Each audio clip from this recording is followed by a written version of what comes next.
Assalamu alaikum class 8. Now it's your mathematics class. Date is 14/7/2020 and day is Tuesday. Unit number 5 and the name of unit number 5 is exponents and radicals.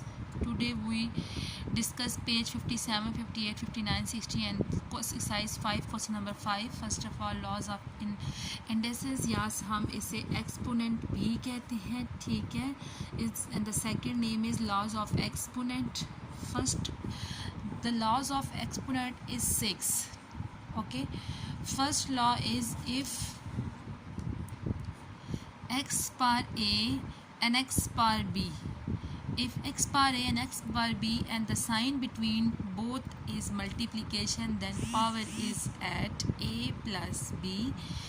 अगर हमारे पास base same है, ये x क्या होती है, base होती है, और a और b मेरे पास क्या होती है, पावर होती है. अगर मेरे पास बेस सेम है और दरमियान में मल्टीप्लिकेशन का साइन है तो पावर आपस में क्या हो जाएंगी, प्लस हो जाएंगी. हम इसे कैसे लिखेंगे, a प्लस बी. सेम अगर हमारे पास बेस सेम है बट हमारे पास डिवीजन का साइन है, बेस सेम है बट साइन डिवीजन का है, तो पावर हमेशा हमारे पास क्या होती है, डिवाइड होती है, माइनस होती हैं. अगर हमारे पास बेस सेम है और मल्टीप्लिकेशन का साइन है तो पावर आपस में क्या होंगी, प्लस होंगी. अगर बेस सेम है और बेस सेम बनानी है, ठीक है.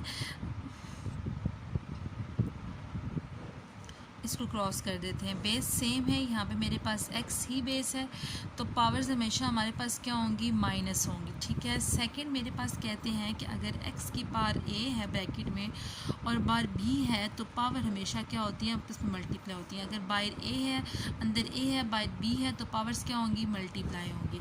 फॉर एग्जाम्पल अगर मेरे पास इस तरह से क्वेश्चन आ जाता है कि x मल्टीप्लाई y और बार बार मेरे पास a है, ठीक है. x मल्टीप्लाई y और पार a है, दो वैल्यूज़ मल्टीप्लाई हो रही है, बाहर पार a है.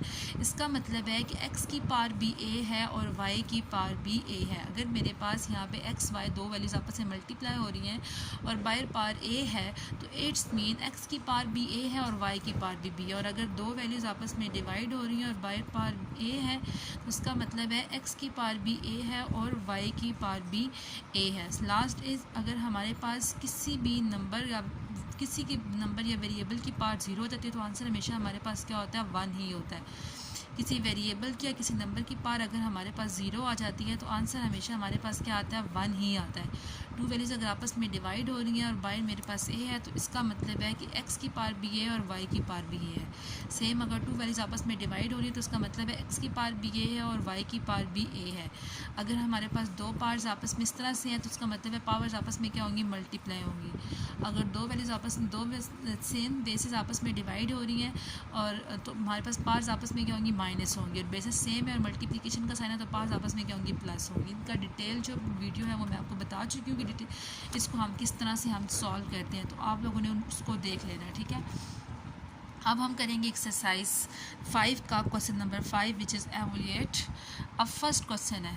अब सॉल्व करने से पहले हम 4 को तो एज इट इज़ लिखेंगे, पहले यहाँ पे फोकस करेंगे. देखो ये मेरे पास क्या है, बेस है और बेस की पार क्या है, ज़ीरो. हमने फर्स्ट लॉ पढ़ा था, जिस नंबर की पार ज़ीरो होती है तो हमेशा हमें क्या देता है, आंसर में 1 ही देता है. तो इसका मतलब है यहाँ पे मेरे पास क्या आएगा, 1 ही आएगा और 4 1 ज़ार क्या होगा, 4. क्योंकि आपको पता है कि जिस नंबर की पार ज़ीरो होती है आंसर क्या आता है, 1 ही आता है. जिस नंबर की पार ज़ीरो होती है आंसर क्या आता है, 1 ही आता है. तो यहाँ पे मेरे पास क्या आएगा, 4. लेकिन सेकंड क्वेश्चन इज़ √3. पहले हम ब्रैकेट के अंदर सॉल्व करेंगे. हमें पता है कि रेडिकल साइन की वैल्यू क्या होती है, 1/2 होती है. तो यहाँ पे हम 3 के पर क्या लगा देंगे, 1/2 लगा देंगे और बाहर पावर एज इट इज़ आ जाएगी. फिर आपने एक प्रॉपर्टी पढ़ी है कि अगर बाहर अंदर भी पावर है बाहर भी पावर है तो पावर आपस में क्या होती है, मल्टीप्लाई. यहाँ पे लिख देते हैं इस तरह से a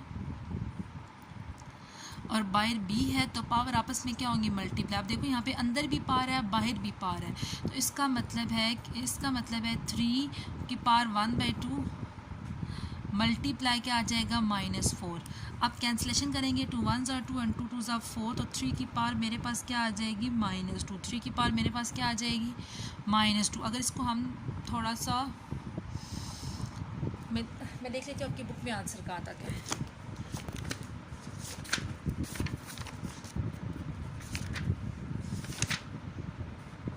ठीक है. अच्छा अच्छा, एक बार याद रखें कि अगर हमारे पास अलजबरा में किसी नंबर की पावर माइनस में है, ठीक है, तो वो डिवीजन में जाके क्या बन जाएगी, प्लस में बन जाएगी। ये भी मेरे पास किस में आता है, लॉज ऑफ एक्सपोनेंट में ही आता है मेरे पास, लॉज ऑफ,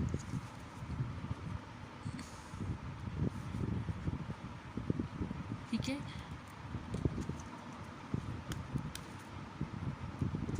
मे बी आपकी बुक में है ये नहीं, लेकिन मैं आपको बता देती हूँ कि अगर किसी भी वेरिएबल की पावर माइनस में आ जाती है ना, तो वो डिवीजन में नीचे जाके क्या बन जाएगी, प्लस में बन जाएगी, ठीक है। अगर किसी वेरिएबल की पावर यहाँ पे जैसे x माइनस वाई है, तो यहाँ नीचे जाके क्या बन जाएगा, x प्लस वाई। और अगर मेरे पास डिनोमिनेटर में x माइनस वाई है, तो वो ऊपर जाके क्या बन जाएगा, x प्लस वाई, ठीक है। अगर वैल्यू माइनस में है तो नीचे जाके क्या बन जाएगी, प्लस में। अगर वैल्यू नीचे माइनस में तो वो ऊपर जाके क्या बन जाएगी, प्लस में। तो सेम यहाँ पे देखें तो 3 की पावर -2 है, तो ये नीचे जाके क्या बन जाएगा, 3 की पावर +2। और मेरे पास 3 की पावर +2 का मतलब है, 3 की पावर प्लस का 2 का मतलब है कि 3 × 3 इज़ इक्वल्स टू 3 3 9। अब यहाँ पे अगर हम प्लस लगाते हैं, यहाँ पे अगर हम प्लस लगाएं, कोई भी साइन है तो इट्स मीन प्लस का साइन तो मेरे पास मस्ट होगा ही होगा, तो इससे कोई फ़र्क हमारे पास नहीं पड़ता। सेकंड क्वेश्चन, लास्ट इस this question is question number 3 इस पहले √4 का अगर हम एलसीएम लेंगे तो मेरे पास क्या आएगा, 2 2 = 4 and 2 1 = 2। तो हम यहाँ पे क्या लगाएंगे, 2 × 2, और जिस नंबर की पावर 0 होती है आंसर क्या देता है, 1 देता है। तो यहाँ पे मेरे पास क्या आएगा, 2 का स्केयर आएगा, स्केयर रूट से कैंसिल हो जाएगा, तो आंसर में क्या आ जाएगा, 2 ही आएगा, ठीक है। यहाँ पे जिस नंबर की पावर क्या होती है, 4 है, तो 2 × 2, तो मेरे पास पहले 4 का एलसीएम ले लेंगे, 2 × 2 आएगा 2। अब जहाँ पे स्केयर रूट है तो उसका मतलब है 2 टाइम है, स्केयर रूट से हमेशा क्या होता है, कैंसिल हो जाता है, और मेरे पास जिस नंबर से जो नंबर 1 से जो नंबर डिवाइड होता है तो वो मेरे पास वही नंबर आता है।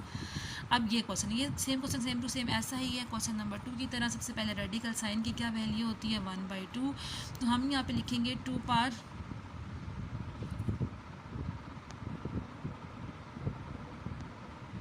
हम यहाँ पे लिखेंगे 2 पावर 1/2, यहाँ पे 6 लिखेंगे। फिर हमें पता है कि अगर x की पावर a है और बाय b है तो हमारे पास क्या आएगा, xab आएगा। तो यहाँ पे भी सेम टू सेम हम ऐसे ही करेंगे, 1/2 × 6 होगा, 2 1 = 2, 2 3 = 6।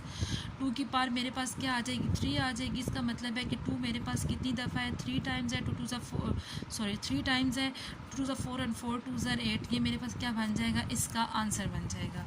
Second this question is same, देखो सेम वही है, पावर्स आपस में क्या होंगी, बाहर भी पावर है और अंदर भी पावर है, तो पावर आपस में क्या होंगी, मल्टीप्लाई होंगी। ये फार्मूला अप्लाई होगा, जो फार्मूला साथ अप्लाई होगा वो आपने इस तरह से करके लिख देना, जैसे मैंने हर क्वेश्चन इस तरह से किया ना, आप लोगों ने भी ऐसे ही लिखना है। तो यहाँ पे क्या होगा, 2 की पावर 1/2 × 8, 2 1 = 2, 2 4 = 8, तो मेरे पास क्या आ जाएगा, 2 की पावर 4 आ जाएगा। अब इसका मतलब है कि 2 मेरे पास कितनी दफ़ा है, 4 टाइम्स है, तो आप किस तरह लिखेंगे, 2 2 = 4, 4 2 = 8 and 8 2 = 16। अब इस क्वेश्चन में भी सेम टू सेम ऐसे करेंगे। सबसे पहले हम 16 का एलसीएम ले लेते हैं, 2 8 = 16, 2 4 = 8, 2 2 = and 2 1 = अब मेरे पास 2 कितनी दफ़ा आ रहा है, 1 2 3 4, बाहर पावर की फॉर्म है तो आप अंदर भी पावर की फॉर्म में ही लिखोगे, 2 1 2 3 4। 2 की पावर क्या आ रही है, 4 आ रही है, एंड 3/4। सेम इसमें भी देखो, अंदर भी पावर है, बाहर भी पावर है, तो सेम यही फार्मूला अगेन अप्लाई होगा, x की पावर ab। अब हम कैसे लिखेंगे, 2 की पावर 4 × 3/4, 4 4 से कैंसिल हो जाएगा, तो मेरे पास क्या आएगा, 2 की पावर 3, और हम 2 को कितनी दफ़ा लिखेंगे, 3 टाइम्स लिखेंगे, 2 2 = 4 and 4 2 = मेरे पास क्या हो जाएगा, 8 हो जाएगा। नेक्स्ट मेरे पास है 256। पहले हम 256 का एलसीएम ले लेते हैं, 256 का एलसीएम लेंगे, 2 1 = 2, 2 2 = 4, 2 8 = 16, 2 6 = 12, 2 4 = 8, 2 3 = 2 2 = 2 1 = 2 6 = 2 8 = 2 4 = 2 2 = 2 1 = अब देखिए 2 कितनी दफ़ा है, 1 2 3 4 5 6 7 8। जो 2 है वो मेरे पास कितनी दफ़ा है, 2 मेरे पास 8 टाइम है, और बाहर मेरे पास क्या है, 5 की पावर 8। देखो बार बार सेम वही क्वेश्चन बन रहा है, बाहर भी पावर है। अब बार बार फार्मूला लिखने की ज़रूरत नहीं, पावर आपस में मल्टीप्लाई कर देते हैं, पावर्स कैंसिल हो जाएंगी। हमारे पास 2 की पावर 5 आएगा। 2 की पावर 5 का मतलब है 2 मेरे पास कितनी दफ़ा है, 2 मेरे पास 5 टाइम्स है, 1 2 3 4 5, 2 2 = 4, 4 2 = 8, 8 2 = 16, 16 2 = 32। तो मेरे पास आंसर क्या आ जाएगा, इसका 32 बन जाएगा। नेक्स्ट मेरे पास है 1/4। अब देखो 1/4 है, 4 का एलसीएम हमने लास्ट टाइम लिया था, तो मेरे पास मेरे पास क्या बना 2 मल्टीप्लाई 2, अब यहाँ पे बाहर क्या है -3/2। अब इसका मतलब है कि 1/2 का स्केयर आ जाएगा एंड -3/2 आ जाएगा। अब 1/2 पार्स आपस में सेम, इसमें भी पार आपस में ऐसे ही मल्टीप्लाई होंगी, -3/2, 2 से क्या हो जाएगा कैंसिल हो जाएगा, 1 की पार 2 -3 आ जाएगा। फिर आपको पता है कि अगर नीचे कोई पार माइनस में तो ऊपर जाके क्या बन जाती है 2 की पार +3 बन जाती है।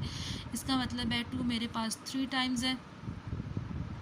हम कैसे लिखेंगे 2 मेरे पास 3 टाइम है, 2 2 ज़ा 4 एंड 4 2 ज़ा 8, तो मेरे पास आंसर क्या आ जाएगा 8 आंसर आ जाएगा। नेक्स्ट क्वेश्चन है 125 कैल्शियम लेंगे तो मेरे पास 5 मल्टीप्लाई 5 आएगा और यहाँ पे मेरे पास 4/3 आ जाएगा, 5 की पार्ट 3 आ जाएगा एंड 4/3 आएगा। सेम इसमें भी पार्ट्स आपस में क्या हो जाएंगी मल्टीप्लाई हो जाएंगी, कैंसिल हो जाएगा, 5 की पार्ट 4 आ जाएगा। इसका मतलब है 5 मेरे पास 4 टाइम है और आंसर मेरे पास 625 आ जाएगा इसको मल्टीप्लाई करके। इसके बाद 243 है, 3 8 24, 3 1 3, 27, 9, 3 and 3 1 3, 1 2 3 4 5, 3 की पावर 5 एंड -1/5। पार्ट्स आपस में मल्टीप्लाई हो जाएंगी सेम टू सेम, इसमें भी 5 से कैंसिल, तो 3 की पावर -1 आ जाएगी। नीचे जाके क्या बन जाएगा 3 की पावर +1, तो 3 की +1 का मतलब है 3 मेरे पास क्या है 1 टाइम ही है।